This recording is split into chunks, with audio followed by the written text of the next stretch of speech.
The 2020 Halloween Google Doodle takes you on a deep dive into the darkest depths of the ocean to fight ghosts and sea monsters. The best part, however, is that every creature you encounter, except the ghosts, is real. Read on for a more in-depth look at the science of today's Google Doodle.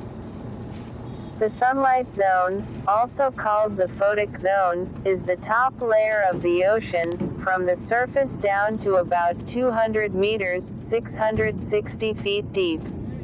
Most of the ocean's life is here. In these bright, bustling waters where the sunlight still reaches. But the deeper you swim, the less light pierces the gloom. Here in the photic zone, the Google Doodle introduces you to one interesting little creature in particular, the immortal jellyfish. The first thing you need to know about these ghost-like cnidarians is that they're cannibals, of a sort. They eat other jellyfish species.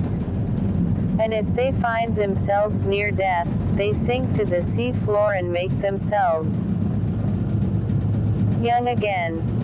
To do this, the jellyfish reverts back to its adolescent form, a vase-shaped polyp that attached to the sea floor and produces a whole colony of other polyps.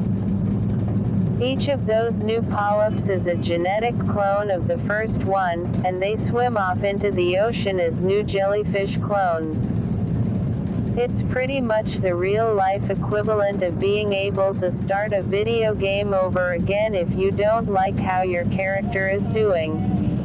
As you swim below 200 meters, you'll notice that the water around you is much darker. You've entered the twilight zone, where only a tiny amount of sunlight filters down through all the water above you. It will get darker and darker as you swim down toward 1,000 meters, 3,300 feet. And here in the twilight gloom, you'll meet a wide-eyed seabream whose actual scientific name is Boops Boops. In reality, the scariest thing about this fish is the massive load of parasites it usually carries around. The swarms of flatworms, roundworms, and tiny parasitic cnidarians crawling around inside the fish's body are the stuff of horror movies, although they're also terribly interesting in their own right, to be fair. If you escape the dreaded Boops Boops, you'll swim down past 1,000 meters and into the midnight zone, where no light reaches. There's also very little oxygen at these depths, so the creatures who live down here have evolved unique ways of surviving. One of them, for instance, became the world's laziest vampire. Zoologists gave the vampire squid the formal name Vampiroteuthis infernalis, which means vampire squid from hell, but the little squid doesn't live up to its monstrous name. It's just 30 centimeters 1 foot long, and the only thing vampiric about it is its cape, a membrane between its arms. Well, there's also its incredibly slow metabolism, which allows it to live in waters with too little oxygen for most creatures. There's definitely something a little suspicious about that.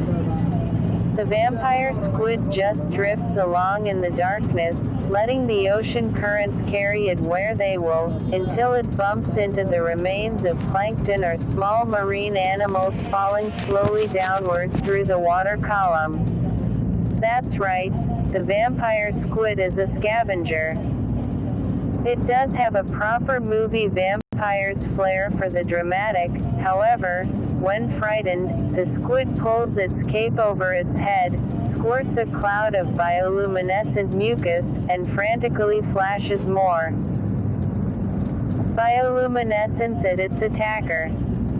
If you choose to flee the vampire squid by swimming even deeper into the black water, you'll find yourself 2,000 meters, 6,500 feet, more than a mile beneath the sunlit surface. Welcome to the Abyssal Zone.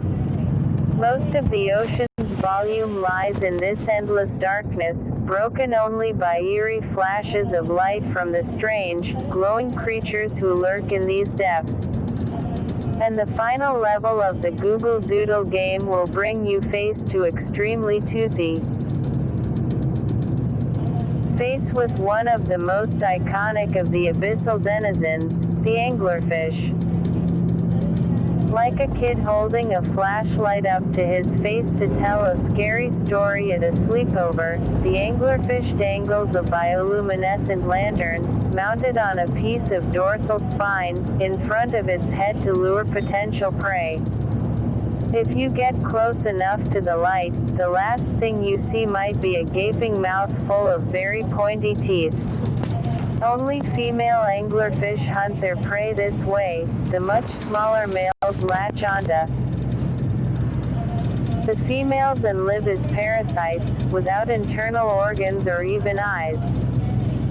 It's a weird reproductive strategy, but apparently it works. Scientists know of at least 30 distinct species of anglerfish.